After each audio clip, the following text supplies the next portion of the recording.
this lecture on molasses is another aspect of my food lectures. So you probably know I give lectures on ice cream, molasses, salt, and chocolate. So these are things in some ways that people realize they're part of our daily lives, or I hope the chocolate is part of your daily life. But molasses is something, as we see here, is a thick syrup produced during the refining of sugar for sorghum, varying from light to dark brown in color. Molasses is created from the refining of sugarcane or sugar beet juice into sugar, brown or white. Molasses varies in the amount of sugar and the method of extraction and the age of the plant. Sugarcane molasses is usually used to sweeten and flavor foods, and molasses is a major constituent of fine commercial brown sugar.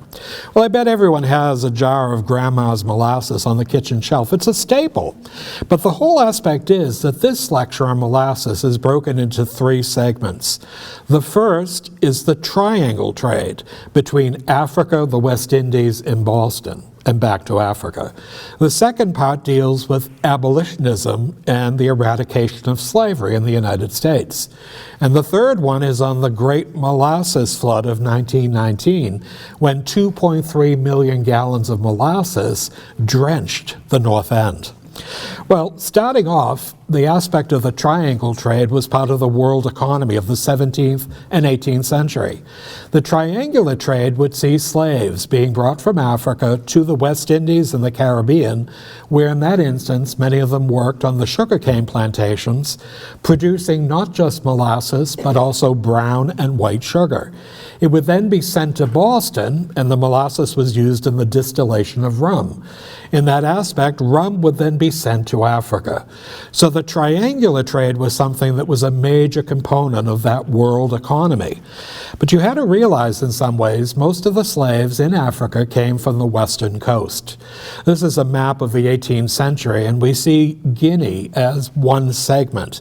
But Guinea included the grain coast, the gold coast, the slave coast, and Benin. In that instance, we realize that Africa was composed of many different tribes, some of which didn't even speak the same language. But during the 17th and 18th century, slavery became a world phenomenon. It was something we would realize, that fellow Africans would enslave a fellow tribe. Now, this is an 18th century print that shows these mud huts with, of course, thatching.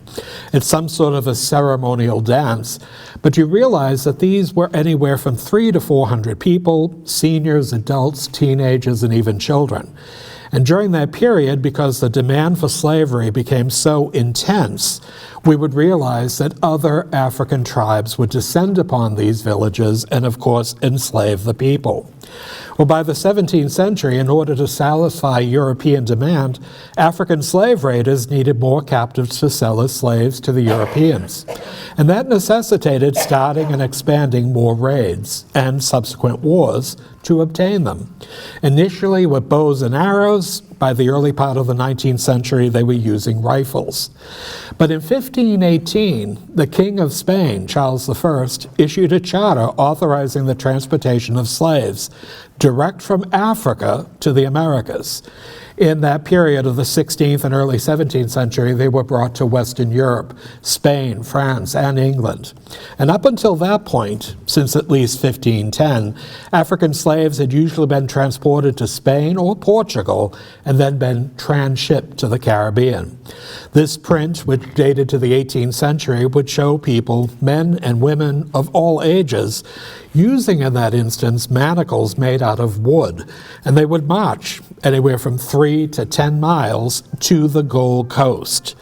Now, in that instance, many people who either had wounds from the bows and arrows or even the rifles would actually see above 5% dying on the trek. At least 85% would eventually reach the coast. And at that point, that was when they actually met the Western Europeans. The transatlantic slave trade involved the purchase by Europeans of enslaved men, women, and children from Africa and their transportation to the Americas, where they were sold for profit. Between 1517 and 1867, about 12.5 million Africans began the Middle Passage across the Atlantic, enduring cruel treatment, disease, and paralyzing fear aboard slave ships. This is a print of about 1815. It shows a small drogher, or a small rowboat, on the right, and of course you see people being placed into it, where they would then be rowed out to the ships that would eventually take them to the New World. These slave ships had started off as cargo ships, even in the 16th and 17th century. They usually brought cargo, say from the West Indies, it could have been molasses or sugar, to Western Europe. But by the period that we see with the slaves, it was something that you realize they could hold anywhere from 300 to 500 slaves. But there was also cargo on board because it had to be a profitable aspect of a transportation. This is a Dutch ship of the period of about 1710. But during the period of the 18th and 19th century, as this became more prevalent, you began to see that these ships constantly dealt with a human cargo, not a cargo of different types of things to sell, such as sugar or flour or even fresh fruit. Here, the men would be brought up a ladder and put into the hold, as we see, and of course the hold itself initially held from 300 to 500 people, but as the ships became not only larger, by the 19th century, at least 12 to 1,500 people could take on one voyage. Seen here is a plan or profile actually drawn up by the French government. It shows 4 levels of the ship. Each deck itself dealt with, on the left, cargo, which were hogsheads or wooden barrels of whatever it was. The middle deck on the right-hand side was actually the slaves, and the top deck was basically the open space. This would show in some ways, even as late as 1750, 1770, it was comprised of human cargo and saleable cargo that would be brought. But by the period of 1800, this was something that began to show in some ways, not only that was in continuing the slave trade, but that people would be placed on the lower deck cheek by jowl.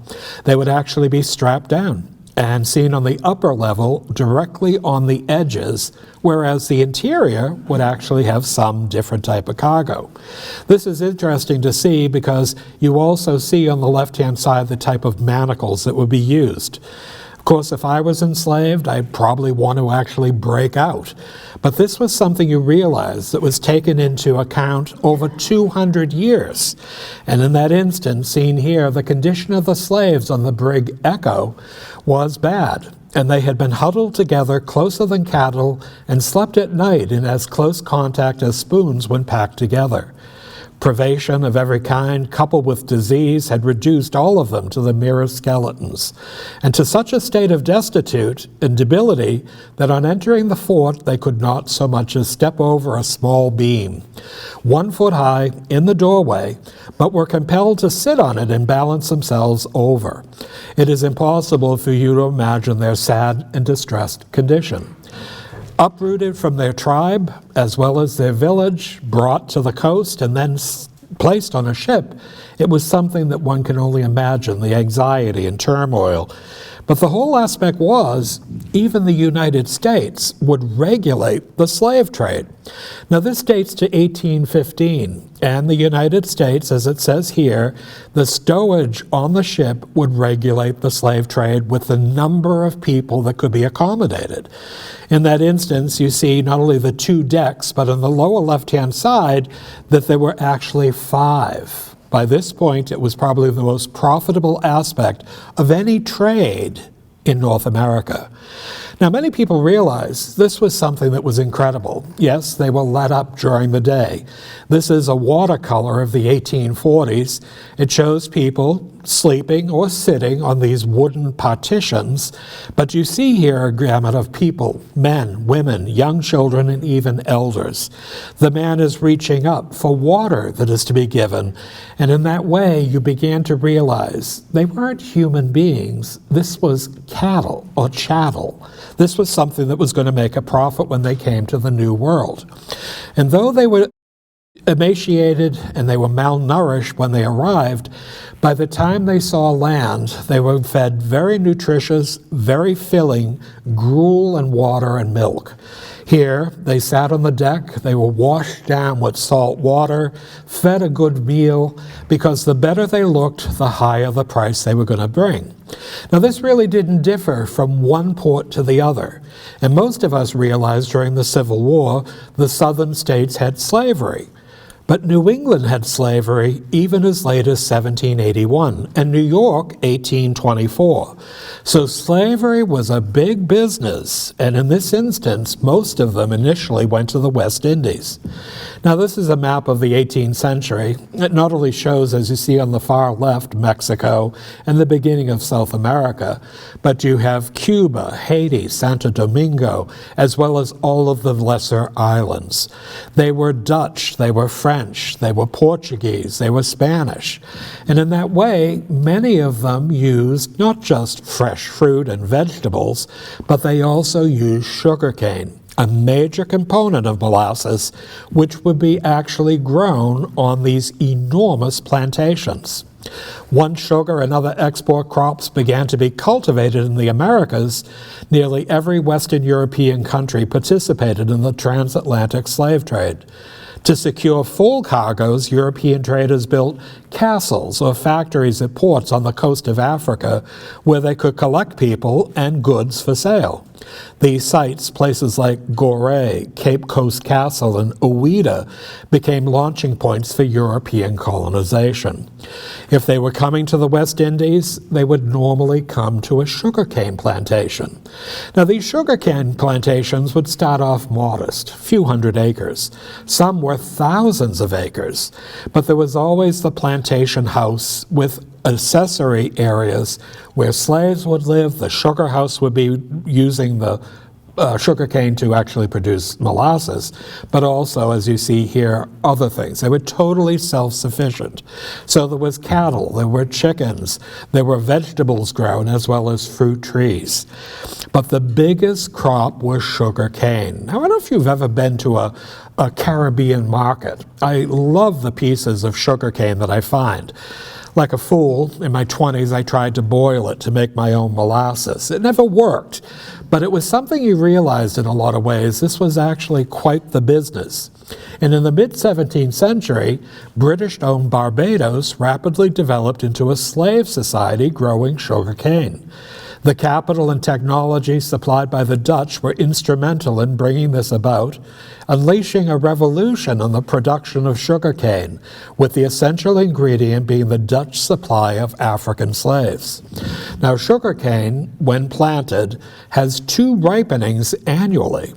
On the left-hand side, you see a mature piece of sugarcane simply stuck in the ground but cultivated to produce a crop that would eventually grow to 8 feet in height. And on the right-hand side, you can see a slave with his machete, which he would then begin to cultivate as well as cut after 6 months. Now, these plantations, as you see here, had areas where the sugarcane would be grown. Preferably on a slope facing west, these people would actually set out 3-foot by 3-foot squares. And within those squares, a mature piece of sugarcane would then be planted. Over the next 2 to 3 months, it wasn't just daily cultivating, but it was daily watering, 2 hours at a time. And by the time you began to realize it was a group effort of people of all walks of life that would actually produce the sugarcane. The growth was tremendous, and because of the heat and the humidity, this would grow to 8 feet in height. And seen here, by the time of the 6th month, it seemed like everyone, even the owners of the plantation, would come out for the harvest. Now, sugarcane can go the gamut like bamboo, from quite small to a very large piece. Here, they were cut, the top pieces were removed, and then the 3-foot pieces or lengths would be placed into the wagon on the right, in this instance drawn by a donkey. It would then be brought to the sugar house. The sugar cane, which actually was fresh, had a sweet substance that would emanate from the cut of the machete. But it was something in some ways that had been perfected since the 16th century. This is a 18 20 booklet that says The Progress of Sugar. And it shows a slave cutting down the sugar cane, and it says, cutting down. Now comes merry time, Negroes all alive. Down we cut the cane, suck the juice and thrive. Mule grow fat as hog, though much work he bear. Horse and cow grow fat, starving is no there. Well, it was actually a difficult procedure. And on the right-hand side, you see that not only are they cultivating, but in the distance, we see ships at harbor. Now, looking on the one on the right, if you notice on the left-hand side, there are wooden barrels. These were called hogsheads. The molasses, as we'll see, would be produced, and a hogshead of molasses was 40 liquid gallons. And they'd be rolled to the edge where they would be rowed out to the clipper ship. And a ship could hold anywhere from 150 to 200 hogsheads of molasses. But the production took place in the sugar house. Now, the sugar house has the Dutch influence. It had a windmill. And the windmill would turn the grist mill that ground the sugar cane 3-foot lengths into a pulp. The sugar house was always run by an elderly black African slave. She would actually be somebody who oversaw close to 40 or 50 people. And this was done, as I mentioned, every 6 months, but for a month period. In the foreground, you can see the amount of the sugar cane that's been cut, that would be brought, ground, and then processed. On the left-hand side, as they ground it, it was placed into a huge cauldron that was set over fire. It would extract the sweetness of the sugar cane. It then would be skimmed off and placed into terracotta pots you see in the very center, and in that way it would be allowed to cool. The refining process might actually remove what was blackstrap molasses into molasses, or if they continued to refine it, into brown sugar, or if they really refined it into white sugar. And this was a process that might take anywhere from a month to 6 weeks. But this was a major feature because if anything went wrong, you lost the entire crop.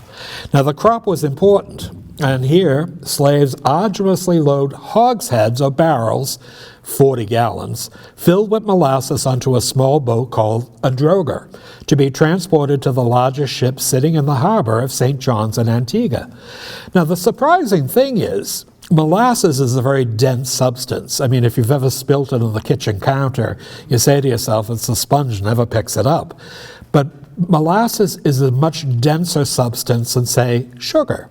So these were enormously heavy. And can you imagine placing them into a small droger to simply be rowed and then hoisted onto the ship?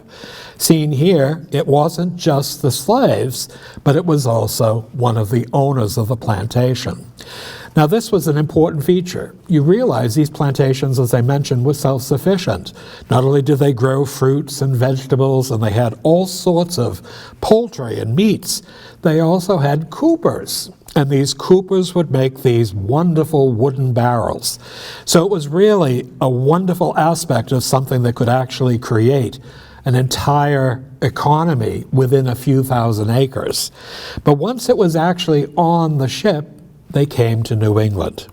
Now, New England, in a lot of ways, founded in 1630, Boston was actually a Puritan town. But throughout the 17th and 18th century, because we were a mercantile economy, we would see ships trading up and down the East Coast, as well as with the West Indies and the Caribbean. And one of the things that they used rum for was not just baked beans, gingerbread, and of course a variety of other things. They actually would produce rum. Now, I call this "make mine a dram of rum." And during the colonial era, rum was by far the drink of choice in Boston due to the easy access and an affordable price. Rum, along with punch, which was a combination of rum and citrus fruits, along with punch, were a staple on menus in taverns throughout the colonies. And by one estimate, colonists consumed 3.7 gallons annually per head, including children, at the time of the American Revolution. Our ancestors didn't think that water was healthy or pure, so the rum, which actually not only tasted good, was something they consumed by the droves. And due to several factors, including the increased enforcement of a tax on molasses, which increased the price, along with the westward expansion, it was easier to grow corn for whiskey than ship molasses barrels on wagons west. Rum's popularity eventually began to decrease. But seen here is a man in his colonial garb with a stoneware jug having a dram of rum. By the time of the Revolution, there were 31 rum distilleries in and around Boston. It was the drink of choice. And you realize that many of these distilleries could actually produce thousands and thousands of gallons of rum. This is the Lawrence Distillery that was in Medford, Massachusetts. Like Boston, Medford, which was actually settled in 1630, was owned by Matthew Craddock, for whom the Craddock Bridge is named. And during the period of the 18th century, the Lawrence family started a rum distillery. The rum distillery is seen on the left-hand side. This was called Ship Street. It's now Riverside Avenue. And they lived in the house on the far right-hand side. Now, rum comes in different gradations. There's a very harsh rum, very inexpensive. But the finer the rum and more distillation, it can be a very smooth drink. But during that period of time, Daniel Lawrence and Sons would have 5 generations of rum makers. Now, not only did they say that this was the best rum in the States, but it was also something that they realized it was not only made, but shipped throughout the United States. Now, realizing this, Daniel Lawrence did actually make quite a bit of money. The Medford Old Rum label on the upper left-hand side was sold to S.S. Pierce. Now, I never knew that rum had different vintages, but it says extra 1870. So you began to realize, just like fine wine, rum had vintage as well. Now, the Lawrences during this period, right up until the 1850s and 1860s, had actually become one of the wealthiest families in and around the Medford area. And in this portrait, the 5th generation was Samuel Crocker Lawrence, and he wanted to be the first mayor of the city of Medford. He already was the colonel of the Lawrence Light Guard and founder of the hospital in Medford that bears his name. His being the candidate to become the first mayor, realized that owning a liquor manufacturing company was something that was a hindrance. He sold the factory and invested in land, and it became known as the Lawrence Estates in Medford. But during that period, it was something you realized that he was somebody who had municipal improvements that were tremendous. But even today, they're still producing Medford Old Rum, as you see on the right-hand side. So the rum in this instance was, as I said, one of 31 different manufacturers. But rum was a very enjoyable drink, but molasses was also used, as I said earlier, for baked beans, brown bread, molasses cookies, gingerbread. And who sold it but Silas Pierce? Now, Silas Pierce was in competition to S.S. Pierce, and you see here that the molasses came from Puerto Rico. It didn't really matter which island in the Caribbean or the West Indies, they all had the same temperature and climate. But this was a major feature between these two companies that imported it by the hogshead, 40 gallons. Well, in the period of the 18th century, molasses was known in Boston as rum was known in Boston. And one family that made their fortune in rum was the Faneuil family. Peter Faneuil and Benjamin Faneuil were Huguenots. They were Protestants living in France. Louis XVI decreed during the Edict of Nantes that any Protestant in France had to leave or become a Roman Catholic. In that instance, many Huguenots went throughout Western Europe as well as to the New World. Well, the Faneuils came to New York and eventually moved to Boston. They were a trading family. And of course, they imported fine French wines, linens, lace, all sorts of things, including slaves, that made them immensely wealthy. And in 1741, they gave enough money for the town of Boston to build Faneuil Hall. Now, Faneuil Hall, designed by James Smibert, was only 3 windows wide, but you realized it would be increased in 1805 by Charles Bulfinch. We're looking from the area, if our back was to Quincy Market, and the area on the far right is the Old West End, or today Boston City Hall Plaza. Faneuil was one of the wealthiest merchants in Boston, and of course, 50% of his wealth derived from the slave trade. Directly behind Faneuil Hall was the slave market. And we had slavery in Boston from 1637 until 1781. In that way, these newspaper articles would appear. This is Charlestown, 1769. It said in the newspaper to be sold on Thursday, the 3rd day of August next, a cargo of 94 prime healthy Negroes, consisting of 39 men, 15 boys, 24 women, and 16 girls, just arrived from Sierra Leone. Now, this was an important feature because, again, everyone thinks it was just the American South End, the West Indies, and the Caribbean. But this was something that was an important feature because it seemed every wealthy family in New England had at least 1 or 2 slaves. Well, here was Faneuil, and prominent in the triangular trade, Peter Faneuil shipped enslaved people to the West Indies and brought molasses and sugar to the colonies. He handled goods from Europe and the Caribbean, exported rum, fish, dried fish like bacala, and produce, and engaged in shipbuilding. He was a great benefactor, and of course his portrait, which is 8 feet tall, hangs at Faneuil Hall. But he was typical of the people prior to the Revolution that extracted their wealth through the triangle trade and slavery. Well, in that instance, these articles would appear in newspapers, and it says here to be sold on board the Shimbark Island on Tuesday, the 6th of May next, a choice cargo of about 250 fine, healthy Negroes, just arrived from the Windward and Rice Coast, and most importantly, it says, the utmost care has already been taken and shall be continued to keep them free from the least danger of being infected with the smallpox, no boat having been on board, and all other communication with people prevented. Now, smallpox didn't care if you were wealthy, black, or white. It was something that really did afflict almost at least 50% of the population. But if you had a slave that you were trying to sell, you hoped that smallpox would not disfigure their face or body.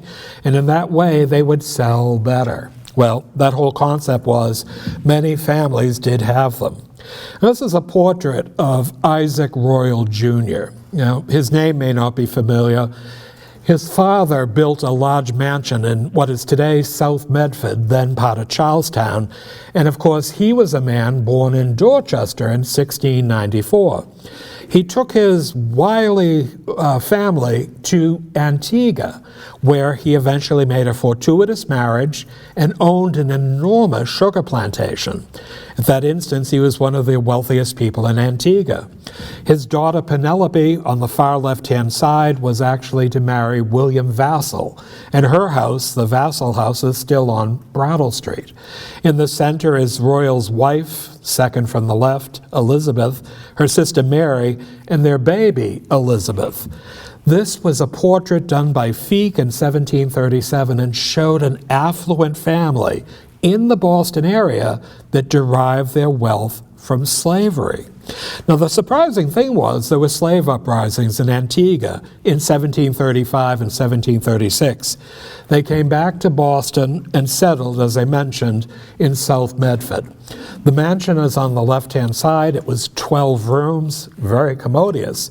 But the surprising thing was when they came back to Boston, they brought 37 slaves with them. Now, on the right-hand side are the slave quarters, and it's the only known slave quarters that survive north of the Mason-Dixon line. Now, remember, these date to 1737. The royal family lived in great splendor. His farm was called 10 Hills Farms. It was over 1,100 acres, and yes, he grew crops and vegetables, but it was a major part of the economy of New England. Royal was somebody, as we see here, that had a magnificent portrait done by John Singleton Copley. The buttons were said to be solid gold, and of course, Isaac Royal Jr. was the largest slaveholder in 18th century Massachusetts. His wealth, primarily accrued through enslaved labor in Antigua, made possible the creation of Harvard Law School. Royal and his father owned 64 slaves eventually on the family's estate in today's Medford, Massachusetts. And upon his death, he endowed the Royal Professorship of Law at Harvard College. And you see it on the lower right. The sheaves of wheat are actually the royal coat of arms. His wife was a woman named Elizabeth McIntosh. She came from an equally wealthy Antigua family, and seen here in a wonderful portrait by John Singleton Copley, you realize that they were among the elite in Boston. Their marriage was advantageous and confirmed Royal's place in the colonial elite. So here they were, living in Medford, an 1,100-acre farm. They had at least 37 slaves initially, and it eventually increased to 64, but their pride and joy were their daughters. Elizabeth on the left and Penelope on the right. These were the prime aspect of what colonial elite was all about. Now, the Royals were Tories. They were loyalists, loyal to the king. But during that period, they would all leave Boston in 1776.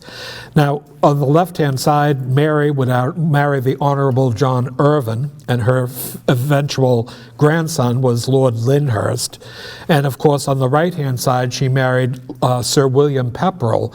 She died in Boston in 1775, and his family eventually went to England. With their silk gowns, and of course one holding a bird on her finger and the other a King Charles Spaniel, you began to realize this was wealth derived from slavery. And it was an important feature to realize. As I said, slavery existed until 1781. Now, during the Revolution, we signed the Declaration of Independence. Our ancestors said that all men are created equal. And what happened was Massachusetts took it in a literal sense. The Commonwealth of Massachusetts was established in 1780, and John Hancock was the first governor of the Commonwealth. And in 1781, through not only the House of Representatives, but the Massachusetts Senate, they banned slavery. And in that instance, eventually the State House would be built on the slope of Beacon Hill in 1798. We began to realize that no longer was it Massachusetts Bay Colony, it was now the Commonwealth of Massachusetts, and encompassed many people of different walks of life, religions, and now races. Boston in this period continued to grow. And whereas we had a mercantile economy in the 18th century dealing with ships that traded, by the 1820s, we had a manufacturing economy. And the manufacturing economy was an important feature because it actually allowed for factories to be set up. During the War of 1812, we were actually stymied. We could not import fabric from England or France. So during the period of the first decades of the 19th century, we began to realize that Boston was moving towards what they eventually called the Athens of America. Now, the first black church in Boston was formed in 1805. It was founded under the leadership of the Reverend Thomas Paul, the first African Baptist church built as meeting house on Smith Court on Beacon Hill, and met there from 1806 to 1898, when it was sold to a Jewish temple. This church became a major center of black life and culture in the 1800s Boston, housing a schoolhouse and serving as a gathering space for numerous community and abolitionist meetings. Throughout that 17th and 18th century, we saw many of the enslaved people living on what was called Guinea Hill, or what we call Copp's Hill in Boston's North End.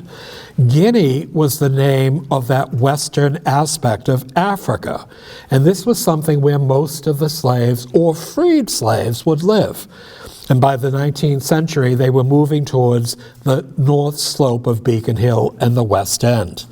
Well, in that instance, many of these people had realized our grandparents had freed the slaves in 1781. Why couldn't the American South follow suit? Nobody could understand it, but it was the difference between a manufacturing economy and an agrarian economy. The American South not only had to have slaves to actually produce the cotton and crops and things of that sort that had to be tended and harvested, but it was something totally different just a few thousand miles south. So during that period of time, people began to become abolitionists, people who wanted to abolish slavery. Now, if our ancestors could do it, so can't they? And one of the major proponents was William Lloyd Garrison. Well, he said in a lot of ways, I will be harsh as truth and as uncompromising as justice. On this subject, slavery, I do not wish to think or speak or write with moderation. No, tell me a man whose house is on fire to give a moderate alarm. Tell him to moderately rescue his wife from the hands of the ravisher, and tell the mother to gradually extricate her babe from the fire into which it has fallen. But urge me not to use moderation in a cause like the present. I am in earnest. I will not equivocate. I will not excuse, and I will not retreat an inch, and I will be heard. He was a printer by trade. And in the 1830s, he created a newspaper called The Liberator. Now, The Liberator was something that actually talked about the slavery issue. This was something that would eventually grow to the 1850s and 60s that led to the Civil War. Garrison would talk in some ways about the slave auction. Now, it was probably still in the minds of many Bostonians. It was only 1781, and we're talking 1831. This is a watercolor that shows a family being auctioned on the block in the American South. People would stand in the foreground. It didn't mean that they would be sold as a unit. The child might be sold separately from the mother and the father. And it was something that was thought inhuman, but it was also something that was the prevalent way to do things. Well, many people thought it was wrong. And this was a little box that people could collect money. It says, remember your weekly pledge, a weekly collection box for the Massachusetts Anti-Slavery Society, contributing according to their ability 1, 2, or 6 cents a week in the box. The grassroots members of the movement could raise a vast amount of money with little seeming labor or sacrifice. The Massachusetts Anti-Slavery Society, which started primarily with well-to-do spinsters and widows, by the 1830s and 40s was now encompassing many people that were really quite well known. The Anti-Slavery Society had their newspaper, William Lloyd Garrison's The Liberator. And it was first published on January 1st of 1831, and The Liberator quickly became the preeminent abolitionist newspaper in the United States. Edited by the fiery activist William Lloyd Garrison, this weekly Boston-based periodical served as a major platform to attack slavery and its supporters, inspire action, and promote equal rights for all. Well, this masthead was drawn by Hammett Billings, a very well-known etcher as well as architect, but he would etch eventually all of the pictures that appeared in Uncle Tom's Cabin. But do you see Jesus in the very center? And Jesus is holding the cross, and we see not only the slave praying to him, but the man who owns the slaves cursing him. This was something that was published without fail from 1831 until 1863 every Friday. Now, many people realized Boston had free people of color. Now, that color could go the gamut from a full black person to even half or quarter or an eighth, but they were colored. And this was a broadside that was placed on the walls of Boston in 1851. Caution. Colored people of Boston, one and all, you are hereby respectfully cautioned and advised to avoid conversing with the watchmen and police officers of Boston. For since the recent order of the mayor and aldermen, they are empowered to act as kidnappers and slave catchers. Keep a sharp lookout for kidnappers and have a top eye open. Well, 50 years had gone by. All of these people living in Boston were free people of color. But during that period, we also realized there was the Freedom Trail, and it brought people north eventually to go to Canada. And these were enslaved colored people. So you had people with darker skin, but the problem was you didn't know who was free and who was enslaved, who was an escaped slave and who was a Bostonian. So you could actually be taken off the street and then sold into slavery, even though you were free.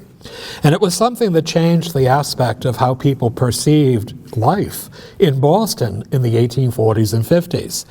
Many people began to give lectures on the aspect of the anti-slavery movement. No longer was it really just polite, genteel society.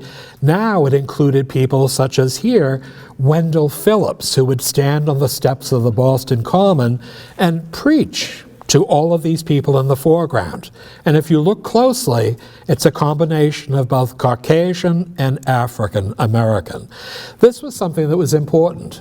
Phillips was probably a seventh generation graduate of Harvard College. His father, John Phillips, was the first mayor of the city of Boston. So he was an extremely well-respected man. And people listened because he had common sense. But it wasn't just he. There was Lucy Stone. And Lucy Stone was the first woman in Massachusetts to obtain a college degree. That was Oberlin in 1837. She was also the first woman to maintain her maiden name upon her marriage, the first female editor of what was basically the Women's Journal, a suffragette newspaper, and the first person, not woman, to be cremated in New England. She was somebody who would go out and speak to public throughout New England, not just about the aspect of the abolition of slavery, but women's rights. So you had Wendell Phillips and Lucy Stone, well-educated, well-spoken, speaking in public, and you began to see the agitation that was happening in Boston. Now, Abbott Lawrence, and I love this portrait, this is his Mameluke and smoking jacket. Abbott Lawrence was a prominent Boston businessman, politician, and philanthropist, and he was among a group of industrialists that founded a settlement on the Merrimack River that would later be renamed for him Lawrence, Massachusetts. A Lawrence and Company continued until Amos's death in 1855 and became the greatest wholesale mercantile house in the United States. It was successful even in the hard times of 1812 to 1815. Lawrence had made most of his money on the China trade, but he reinvested it in the factories in Lowell and Lawrence. Now, seen here, this was owned by him, and it was incorporated in 1822, the Merrimack Manufacturing Company, cloth made and patented in Lowell. Now, during the War of 1812, our ports were barricaded, and we couldn't trade with Europe. We had to find a way to make our own cotton. I bet everyone here has something made of cotton.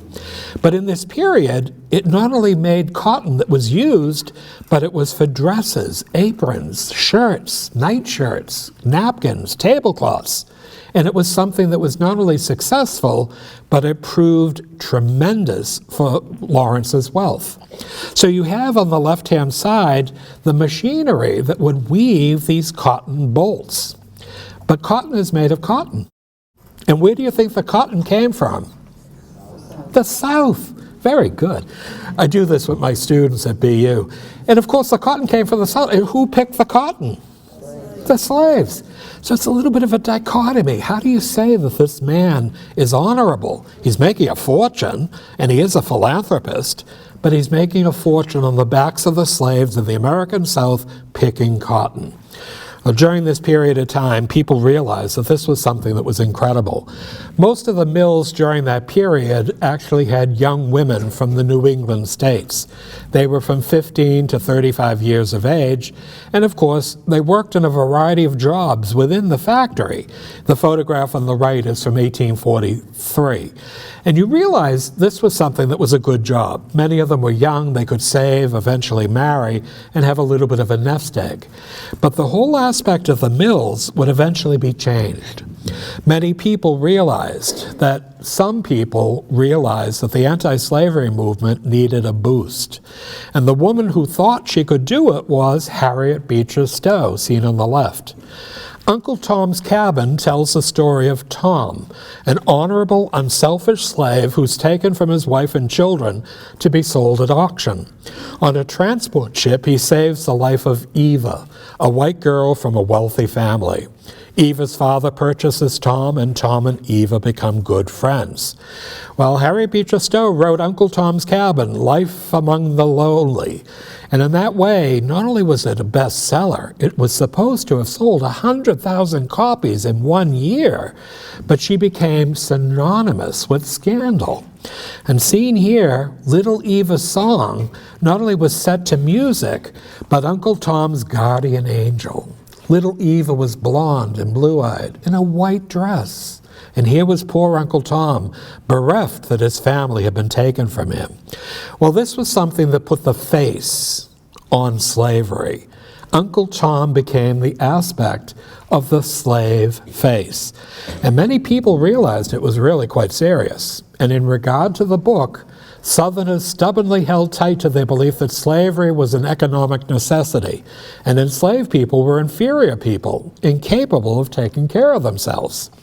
Well, Abraham Lincoln said upon meeting Harriet Beecher Stowe at the White House in 1862, "So you're the little woman who wrote the book that made this great war." It was a war, and the Civil War began in some ways not only to preserve the Union, it really wasn't to free the slaves in the South, but to preserve the Union because the Southern states seceded. Now, during that period of time, not only did we see all sorts of volunteers, but this was, of course, Robert Gould Shaw. Shaw came from an extremely wealthy Boston Brahmin family, recently graduated from Harvard College, and he was actually given the command as colonel of Company 55, the second all-black regiment to fight in the Civil War. Now, in that instance, the first one, Company 54, you probably saw the movie Glory. But Company 55, all white officers, would eventually have close to 300 black men who were free. And they went the gamut from doctors and lawyers as well as to even farmhands. And during that period of time, they would fight and, of course, lose their lives after they had been trained at Camp Meigs. Camp Meigs, which is today part of Reedville, Massachusetts, once an independent town until Hyde Park was incorporated in 1868, was named for Montgomery Meigs, seen on the lower left, a colonel of the Army. They trained there for 8 weeks, like everyone else entering the Civil War. And you realize that in that instance, taking a train, they would actually see 2 colored men, 54th Regiment, Massachusetts Volunteers, of African descent. They offered a $100 bounty. Now, it doesn't sound like a lot of money, but a fairly comfortable middle-class family in 1865 might have made $500 a year. They offered pay at $13 a month and state aid to families. Well, seen here on the upper right-hand side is William Carney. He joined the 54th Massachusetts Volunteer Infantry in 1863 and was promoted to sergeant due to his heroism and actions during the Battle of Fort Wagner. He took part in the July 18, 1863 assault on Fort Wagner in Charleston, South Carolina, and his actions there ultimately earned him the Medal of Honor, the first man of color to win it. Many people died, including Shaw, and they were simply buried at the beach where they had been killed. And in that way, Abraham Lincoln looked at this war, the war to preserve the Union, that could only be done in such a way as to deal the South a blow. And what he did was, in 1863, to sign the Emancipation Proclamation, which freed anyone who was held in bondage in the United States. It also included the seceded states. And in that way, we realize that Abraham Lincoln had the upper hand. And of course, as it says here, all slaves were made freemen by Abraham Lincoln, President of the United States, January 1st, 1863. And of course it says, "Come then, able-bodied colored men, to the nearest United States camp and fight for the stars and stripes." It was a major piece of not only great propaganda, but it really did turn the tide. So here we had the abolitionists starting off after their grandparents had freed people of color in 1781, now realized in the Emancipation Proclamation of 1863. The third part of this is of Boston's North End. Now, you've probably been to the North End. It's purported to be an Italian-American community, but the problem is there are few Italian-Americans living there. The whole aspect is it has restaurants and bakery shops and things of that sort that are a great place to attract tourism. But the North End is the oldest neighborhood of the city of Boston. Now, this map, done in 1872, shows Boston, which was an 800-acre peninsula connected to the mainland at Roxbury that was being infilled. Not only did they infill the South End, which is in the very center, but they had begun to plan the Back Bay. Boston in this period was growing by leaps and bounds, and they were annexing independent cities and towns. Boston annexed the city of Roxbury in 1868, the town of Dorchester in 1870, the city of Charlestown in 1873, and the town of West Roxbury that included Jamaica Plain and Rossendale in 1874, and Brighton and Allston in 1874. By that point, it was almost 1 million people within the metropolitan Boston area. And of course, you realize that the North End, with its age-old traditions, and the two oldest streets in Boston, Salem Street and Hanover Street, as a place that attracted people of all walks of life. Does anybody recognize this man? It's Paul Revere. You know the name. Well, Paul Revere was an immigrant. His name was Apollos Revoix, and his father was a Huguenot, just like Peter Faneuil. And they came to this country, and the father became a silversmith. He apprenticed his son. And the son would eventually have a house in the North End. He had 2 marriages and had 8 children by each marriage.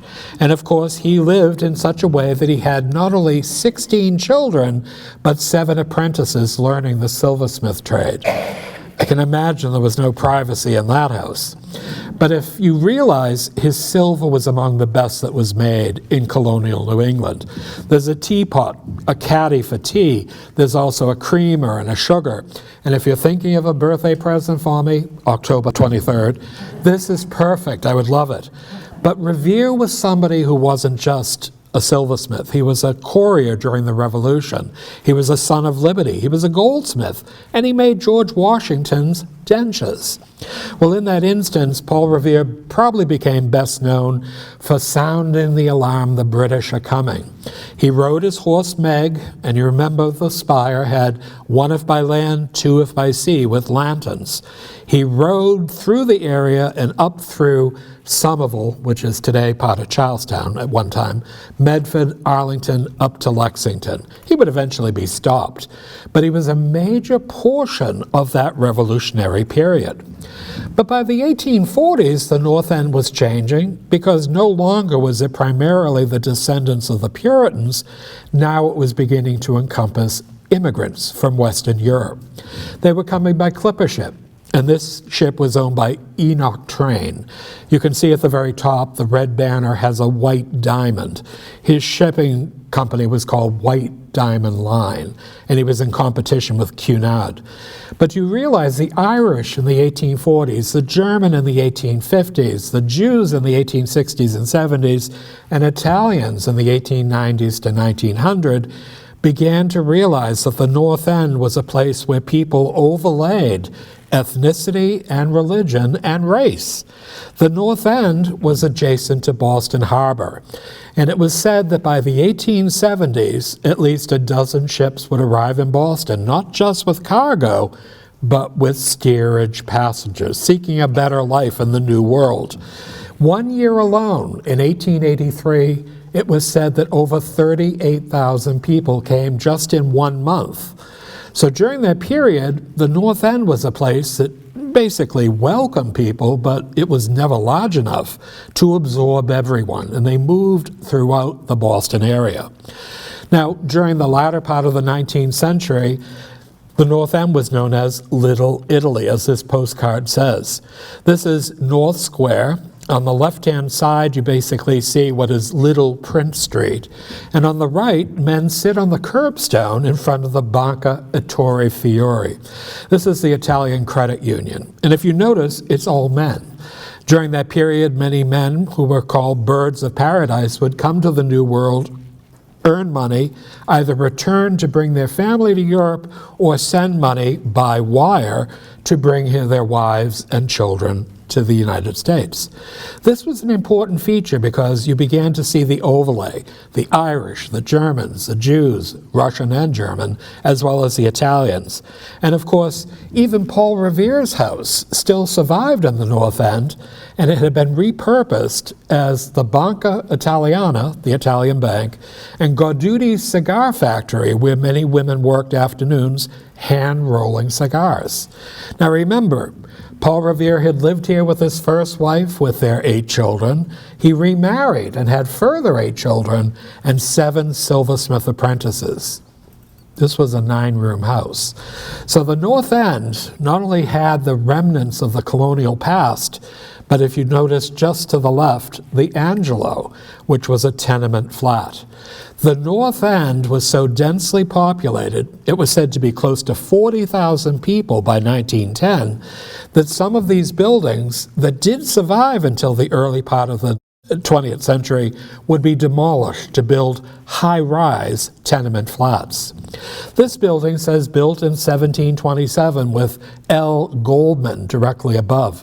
This was actually the Thoreau House, where Henry David Thoreau was born before they moved to Concord. This was Levi Goldman, a Russian Jew who actually had a redemption center. He's standing in the doorway with his grandchildren.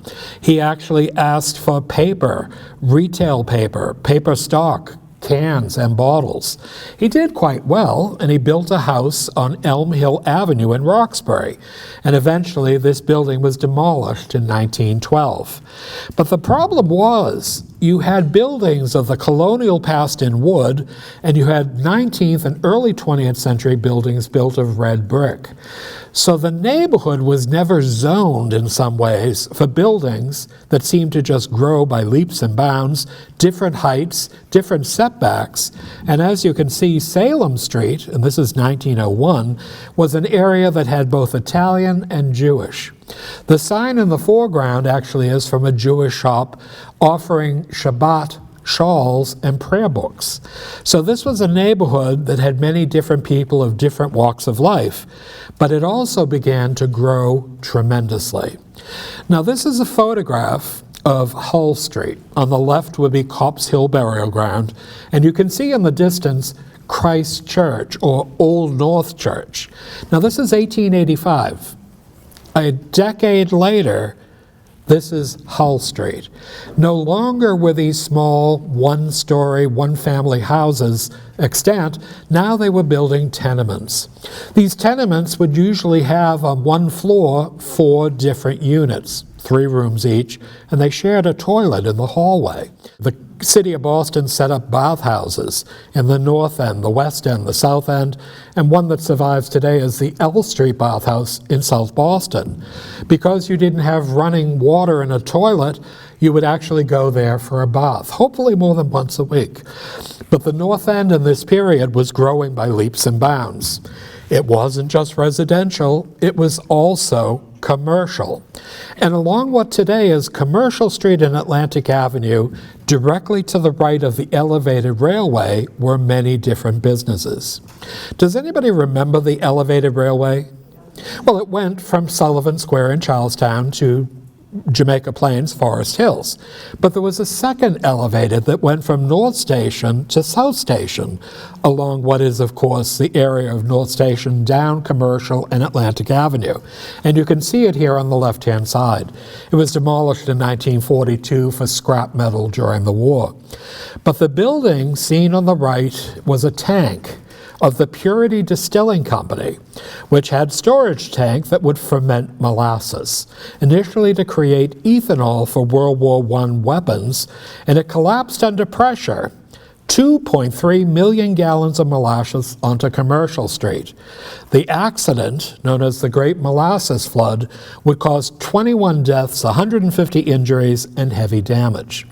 Now, the Purity Distilling Company sounds like it would be distilling molasses into rum, but they didn't. They used the molasses to combine with gunpowder to fill rockets that were then taken to World War I in Europe. Now, during that time, this tank was kept full, but the weights and seal measurer for the city of Boston never inspected it. So there would be drippings of molasses through the cracks all the time. And the morning, which was January 15th of 1919, it was said that it started off at below freezing. By noontime, it was 60 degrees. And molasses expands in heat. And because the rivets began to pop, because they had never been inspected, the tank exploded. This was a tank that was 4 stories high and then 4 stories above. It had 2.3 million gallons of molasses that spewed all over the area of Copp's Hill. Now, this molasses was a dense, thick substance. It didn't cause the damage. What it did was to push things in the flood that caused the damage. And one of the things is, and this is an AI image, it shows it coming 30 miles an hour down 4 stories and on both sides of Commercial Street. Many buildings were built of wood, and they were completely decimated within minutes. Seen on the left-hand side, you can see the elevated railway. There was no train, thankfully, going across. But along Commercial Street were what they called potato sheds. Now, they used to have sheds on Rutherford Avenue. It was not just potatoes, but turnips and squash, things that were a winter vegetable. And they were all destroyed simply by the molasses.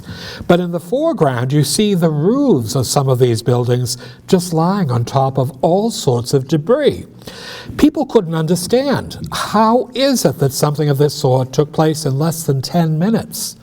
Well, of course, not just the Boston Police, but the Boston Fire Department and the Red Cross descended upon the area within a half an hour. Now, can you imagine molasses causing steel girders on the upper left-hand side to bend?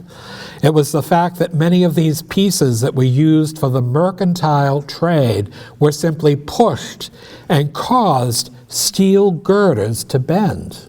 And it was something you realized. The woman in the foreground, her feet cannot even be seen because it was anywhere from 8 inches to a foot of molasses. Now, during that period of time, most sidewalks were of brick and the streets were of cobblestones. Now, the molasses just seemed to permeate everything, and it went towards the harbor as well. And you can see here, not water, but molasses that went the gamut from Commercial Street all the way to the edge of the water, which really would be just outside of the photograph. But look at the steel girders. It was just incredible. And people say, molasses caused that? Well, seen here again, it was also the fact of the debris in the foreground. Now, even though Boston had motorized delivery trucks and automobiles, many, many merchants still had wagons with horses. And many of them were within this area because it was noontime. Many of the horses were killed simply by being pushed into the girders. Others had to be put down, their legs were broken. But the North End sustained such damage that we see here what was the remnants on the right-hand side of the Boston Fire Department Marine Patrol pushed off its foundation and half of it into Boston Harbor. The foreground shows the debris of every wooden building that was actually in the area. And it was something in some ways all caused by molasses. Well, this lecture on molasses tries to deal in some ways with the aspect of the triangle trade, abolitionism, and how people tried to eradicate slavery in the American South, like their ancestors had done in 1781. And we realize that the North End, an area that many of us today enjoy a fine Italian meal, was also a place of the biggest molasses flood in the history of the world. We begin to realize January 1919, many years ago, but it's something that's become part of Boston's history. So the next time you take down a jar of grandmother's molasses, remember there's a story to it. Thank you. I hope you enjoyed it.